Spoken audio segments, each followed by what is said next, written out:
ಎಲ್ಲರಿಗೂ ನಮಸ್ತೆ. ನಮ್ಮ ಏರಿಯಾದಲ್ಲಿ ಅಣ್ಣಮ್ಮ ಕೂರಿಸಿದ್ರು. ಇವತ್ತು 2ನೇ ದಿವಸ ಅನ್ನದಾನ ನಡೀತಾ ಇತ್ತು. ತುಂಬ ದಿನ ಆದಮೇಲೆ ಬಾಳೆ ಎಲೆ ಊಟ.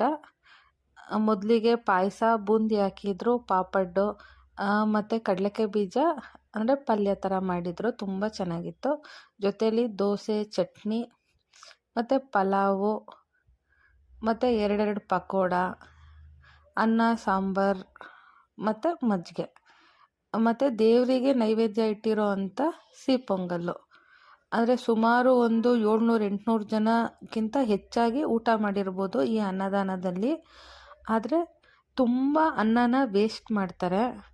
ಅಂದರೆ ಒಂದು ಮದುವೆಗೆ ಯಾವ ರೀತಿ ಖರ್ಚಾಗುತ್ತೋ ಆ ರೀತಿಯಲ್ಲಿ ಪ್ರತಿಯೊಂದು ಅನ್ನದಾನಕ್ಕೂ ಹಣ ಖರ್ಚಾಗತ್ತೆ. ಅಷ್ಟಕ್ಕಷ್ಟು ಅವರು ಕಷ್ಟಪಟ್ಟಿರ್ತಾರೆ. ದಯವಿಟ್ಟು ಊಟಗಳನ್ನ ವೇಸ್ಟ್ ಮಾಡಬೇಡಿ. ನಾನಂತೂ ತುಂಬ